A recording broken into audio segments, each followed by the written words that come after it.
Sapa Indonesia Malam kami lanjutkan bersama saya Radhi Saputro.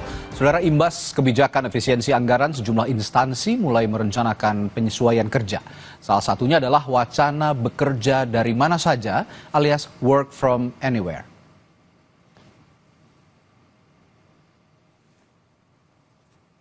Presiden Prabowo telah memerintahkan jajarannya untuk mengencangkan ikat pinggang alias menghemat anggaran.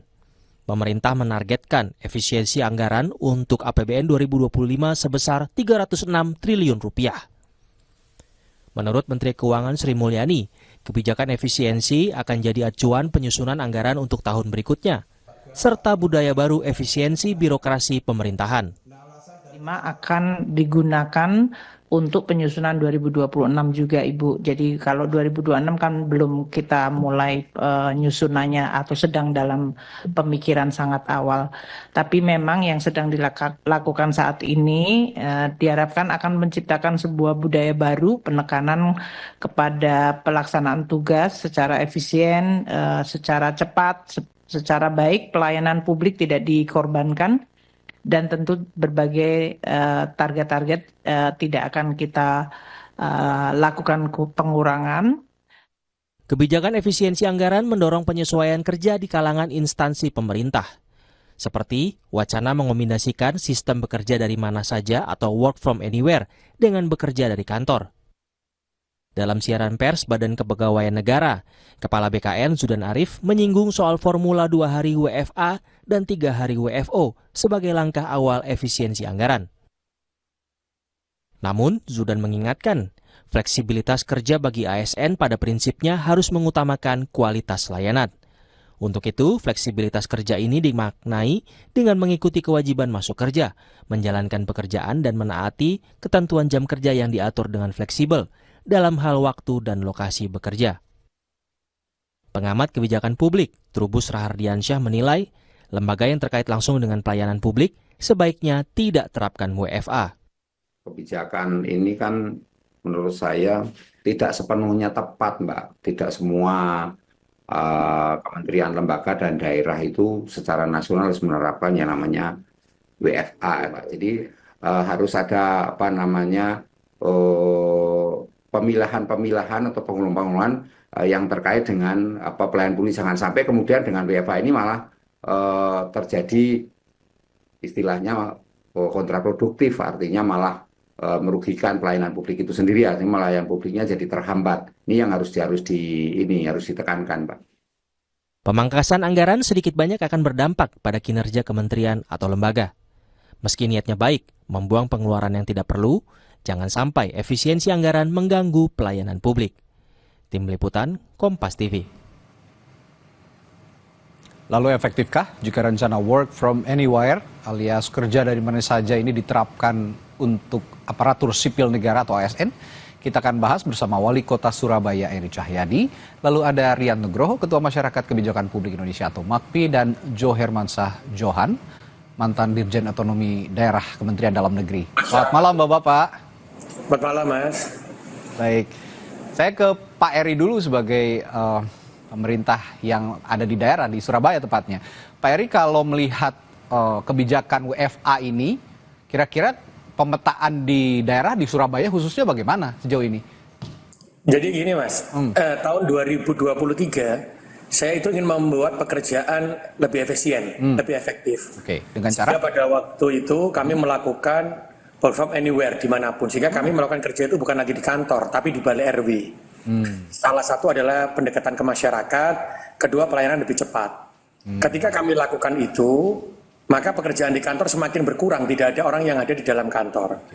Tahun 2023 banyak yang menanyakan ke kami, oh pelayanannya maka tidak jadi lebih bagus.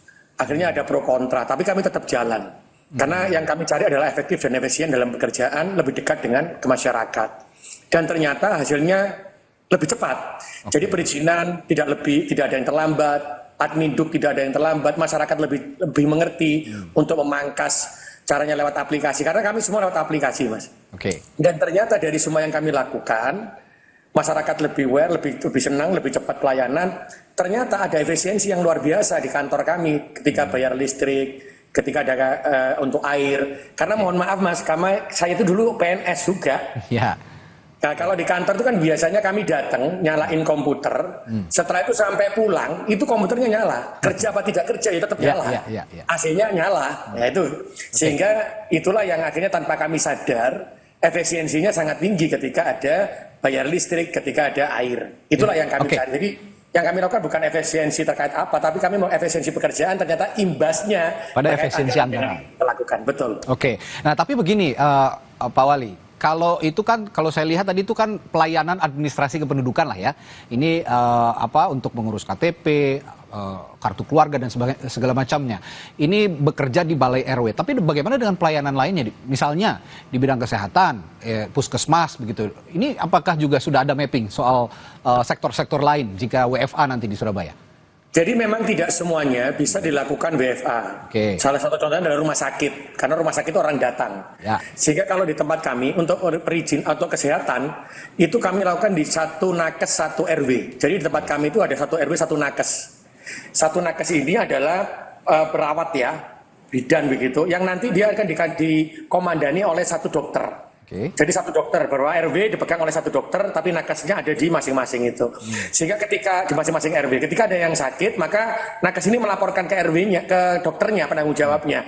Sakitnya apa? Akhirnya lari dikasih obat. Jadi tidak sampai ke puskesmas. Itu yang kita lakukan. Tapi yang puskesmas tetap ada, harus tetap ada. Yang di rumah sakit juga tetap ada. Jadi yang kami lakukan tidak yang di rumah sakit, tapi seperti perizinan, setelah itu admindu. Terus setelah yang lainnya kami lakukan di luar, tidak di kantor.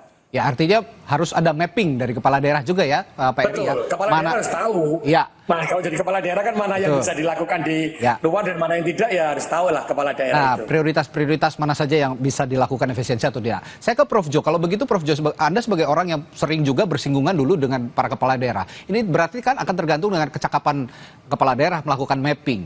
Jika ini diterapkan secara nasional, kondisinya akan seperti apa kira-kira menurut Prof Jo? Nah, kalau secara nasional itu kepemimpinan kepala daerah itu sangat beragam.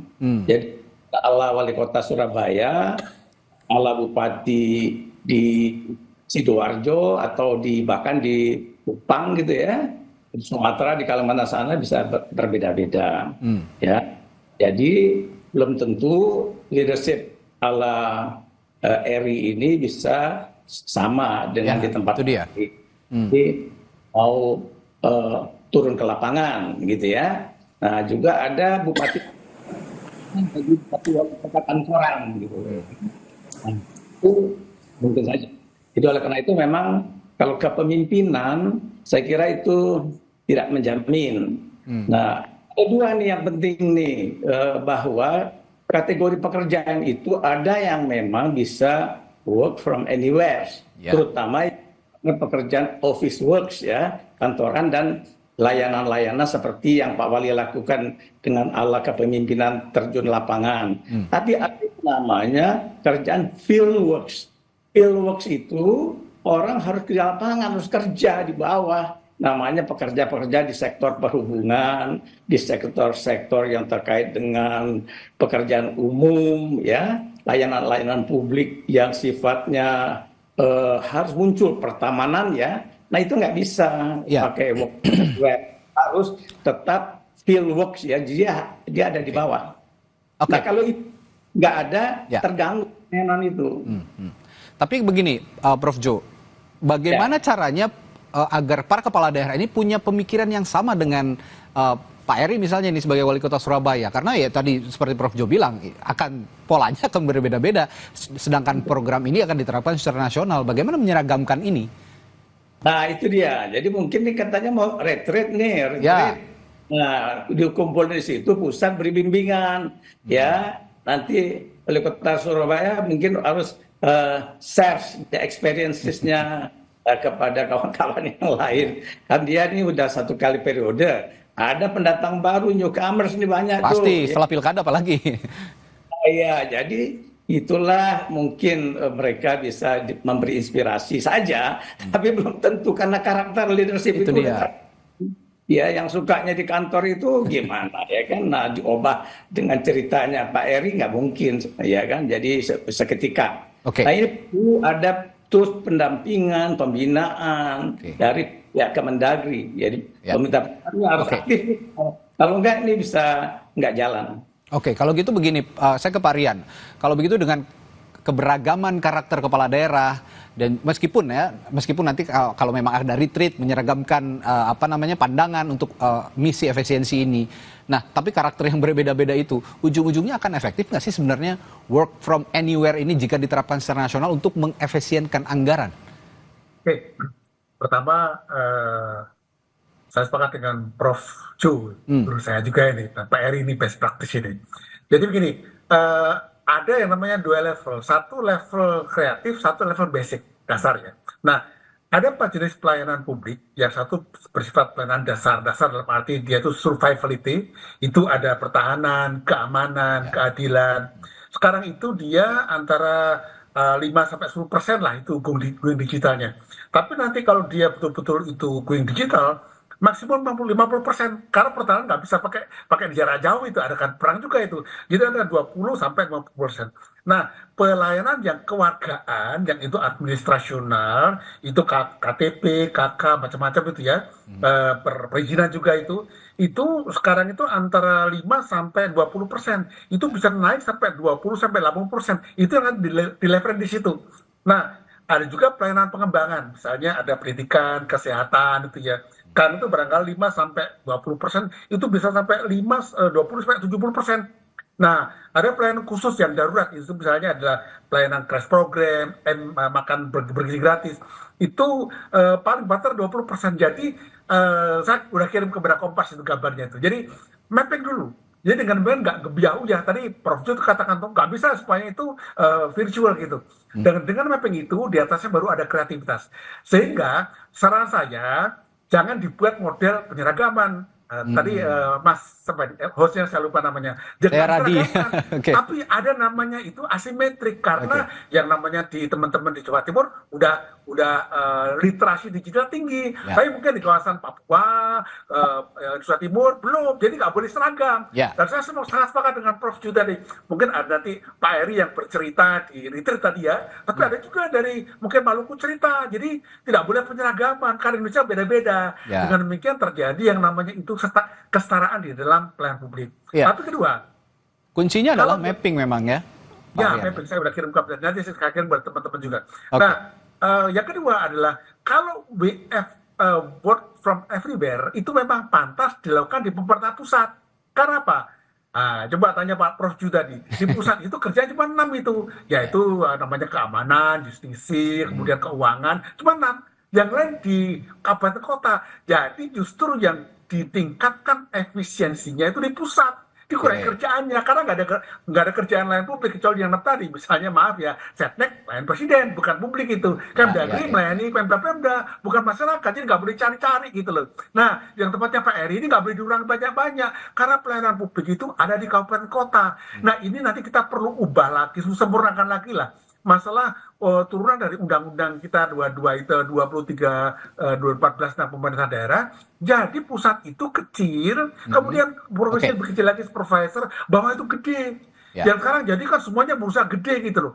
Jadi masalah WFA, work from everywhere, ini berbeda antara pemerintah pusat nasional, pemerintah provinsi, Kapkot. Kalau yang namanya pusat harus WFA itu, provinsi mungkin lebih sedikit lagi, tapi Kapkot nggak selalu, bahkan itu fisik. Kenapa? Masyarakat itu loh pengen disentuh, nggak bisa pakai digital aja gitu loh. Ya kalau masyarakat Surabaya bisa, kalau yang lain nggak bisa gitu kira-kira. Jadi intinya mapping itu bukan hanya di dinas-dinas tertentu di daerah, tapi juga tergantung daerahnya. Tidak semua daerah bisa diterapkan seperti itu kalau kata Prof. Rian. Nah, kalau karakter Surabaya, saya tanya juga ke Pak Wali kalau gitu. Kalau karakter jadi Surabaya, saya ulangi, Anda kan tangkap tadi.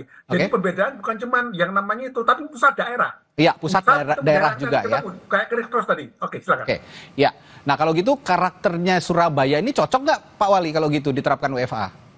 Jadi tergantung dari pimpinan daerahnya ya Mas. Contoh gini, kalau di Surabaya yang tidak bisa WFA itu adalah kesehatan. Dinas, bukan kesehatannya. Bukan ke dinas kesehatannya, tapi puskesmasnya sama rumah sakitnya. Tapi kalau dinas kesehatan, dia harus turun ke bawah. Dia nggak perlu ke kantor. Tapi dia langsung ke perkampungan, ke balai RW. Karena gini, di Surabaya ketika saya jadi wali kota, itu ada visi misi dari wali kota. Setelah itu kepala dinas harus paparan memiliki visi misi yang sama dengan wali kota. Kegiatan apa kebutuhan dasar yang tidak boleh digerakkan, yang untuk kebutuhan dasarnya saja. Sisanya dia itu baru bisa untuk anggaran lainnya. Kebutuhan dasarnya visi misinya apa yang menunjang wali kota.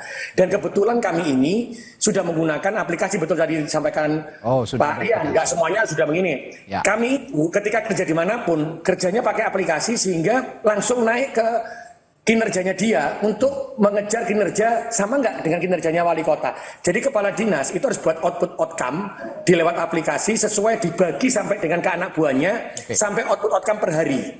Sehingga dia kerja dimanapun bisa. Ya. Sehingga seperti PU Bina Marga saja di lapangan nggak pernah di kantor. Ya. Jadi yang di kantor itu cuman puskesmas, rumah sakit, terus pendidikan, sekolah-sekolah gitu. Tapi yang lainnya seperti PU Bina Marga, Cipta Karya, terus dinas-dinas lainnya di Spenduk itu semuanya ada di lapangan. Pak Wali, kalau gitu kita di-share juga dong dengan tadi Anda punya mekanisme seperti tadi, ini juga awalnya kan ingin langsung menyentuh ke masyarakat, tapi ternyata ada efisiensi begitu ya dengan kerja di lapangan. Boleh di-share juga berapa banyak yang bisa diefisienkan anggaran di Kota Surabaya? Jadi ketika kami terkait dengan ATK dibandingkan dengan APBD-nya ya, jumlah APBD-nya ya Pak Wali ya? Ya, dengan ATK yang ada di APBD semua Kota Surabaya itu dari 100% di tahun 2022, itu di 2023 kami hanya menyerap 30%. Dari 100% yang kita anggarkan. Listrik airnya itu hanya 40%. Yang terserap dari 100%. Sehingga di tahun 2025 ini kami anggarkan cuma sekitar 40% dan 30%. Karena betul Pak Rian tadi sampaikan dan Prof Jo, kalau orang pertama disuruh langsung juga kaget Pak, juga kaget lah. Itu kan memang nominalnya berapa Pak Wali?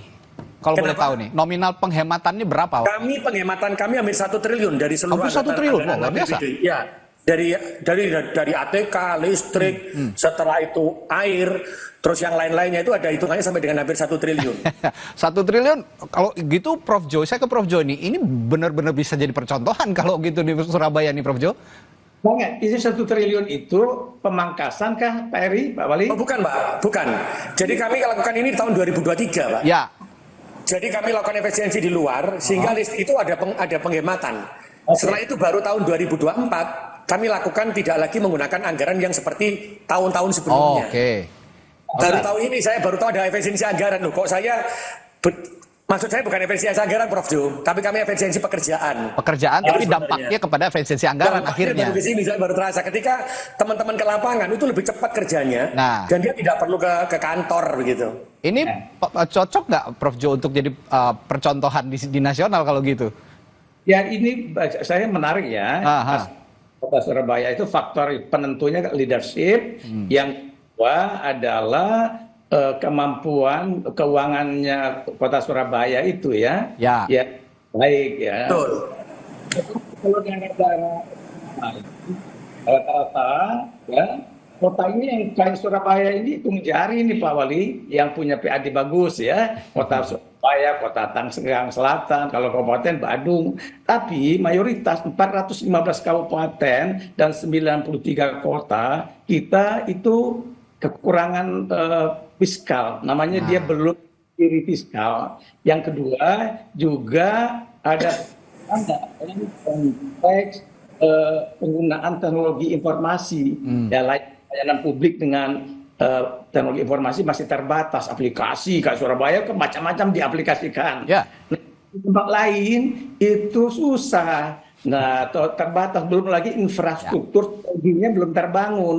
Ya di luar Jawa, di Papua, Maluku misalnya kan. Nah, jadi harus dibuat kategori-kategori lah kalau kita pilih. Lagi-lagi mapping ya Prof ya. Kategori 1 kayak Surabaya, kota kategori 2 kota sedang. Kalau kabupaten besar, kabupaten sedang. Jadi nanti dengan begitu dia disesuaikan dengan kondisionalitasnya, baru kita bisa efektif ya menyerapkannya. Jadi jangan pakai Surabaya di semua daerah. Iya, agak susah juga memang kalau kontur daerahnya juga tipikal daerah juga berbeda. Ini agak susah juga. Kalau Surabaya punya akselerasi PAD yang sangat baik begitu ya, belum tentu juga di misalnya di Indonesia Timur, di kota-kota di Indonesia Timur ini juga. Izin Mas, Contoh seperti Dispenda, Prof. Jo tadi sampaikan, Dispenda itu saya tidak boleh di kantor. Semuanya turun ke bawah dengan aplikasi untuk lihat hotel, jadi nggak usah di kantor. Kalau Dispenda itu betul tadi disampaikan, kami punya fiskal yang kuat ketika dari pendapatan asli daerah kami. Salah satunya adalah PAD dari hotel dan restoran. Kalau teman-teman ini di kantor terus, ya susah. PAD kita nggak bisa naik. Itu betul sampaikan Prof. Jo tadi. Mungkin kalau berbeda-beda nanti tipikalnya. Iya. Nah kalau gitu saya ke Pak Rian. Pak Rian, kalau gitu bagaimana kalau diterapkannya hanya di kota-kota besar kayak misalnya Surabaya, Bandung, Medan, apalagi Yogyakarta, kota-kota besar saja. Bagaimana? Apa cocok dengan sistem seperti ini? Jadi ini seperti Prof. Jo sampaikan tadi ya, bahwa yang perlu leadership yang ngerti. Balik lagi ke leadership kepala daerahnya. Kalau nggak ngerti lagi jadi leader yang nggak sip nanti itu, main ajar aja itu. Jadi seperti Pak Eri, beliau tahu mana yang dikesui, mana yang tidak. Dan dengan demikian kita ini beda-beda loh. Tapi kalau dengan Pak Rian, kalau dengan supervise-nya pemerintah pusat misalnya dari Kemendagri itu ikut juga mengawasi para kepala daerah ini, apakah bisa seperti itu? Terlalu jauh, kita punya gubernur itu. Nah itu, kalau gubernur misalnya. Kalau nggak kerja gubernur nanti itu. Kan Mendagri jangan kerja lagi, kebanyakan kerja Mendagri itu. Repot nanti itu. Semua diurusin itu. Gubernur kasih kerjaan, itu supervisor. Kemudian lihat, nanti Pak Eri yang saya harapkan Pak Eri ya, nanti undang Prof. Jo ini Pak Eri untuk dievaluasi efektif nggak itu, karena jangan sampai mappingnya keliru, karena Prof. Jo ini profesor kita ya, jadi mappingnya kalau mappingnya betul, kemudian itu efektif, efisien, kemudian diangkat nasional, jadi tidak boleh yang namanya best practice itu menggunakan pendekatan Lucky itu kira-kira aja deh gitu, nggak bisa. Harus terukur, akademikal, ada ilmunya, baru dibagikan. Jadi mohon izin nanti kalau dibagikan di teman-teman retreat ya Pak Eri ya, jangan kemudian asal dibagikan. Tapi tanya Pak Jo dulu, Prof. Jo tanya, Prof. Jo betul nggak nih mappingnya nih? Karena beliau profesor, udah tahu ilmunya itu, filosofinya. Nah kalau beliau udah betul, baru sampaikan. Nah ini, mumpung ada Prof. Jo ini, jadi kita daya gunakan Profesor Jo. Jadi intinya juga apapun mekanismenya, sistemnya adalah outputnya adalah untuk melayani pelayanan publik tidak terganggu, tapi juga ada yang efisien. Seperti yang dilakukan Pak Eri tadi, pelayanan publiknya malah lebih cepat, tapi ujung-ujungnya malah efisien begitu dengan tidak bekerja di kantor. Baik, terima kasih pandangannya Bapak-Bapak malam hari ini, Wali Kota Surabaya Eri Cahyadi, lalu Pak Rian Nugroho, Ketua Masyarakat Kebijakan Publik Indonesia atau MAKPI, dan Jo Herman Sajohan, Profesor Jo Herman Sajohan, mantan Dirjen Otonomi Daerah Kementerian Dalam Negeri. Sampai jumpa lagi, sehat selalu Bapak-Bapak. Saudara, setelah jeda, Bendahara Umum Partai Demokrat Renvil Antonio meninggal dunia dalam kecelakaan di Situbondo, Jawa Timur. Kami punya informasinya setelah jeda.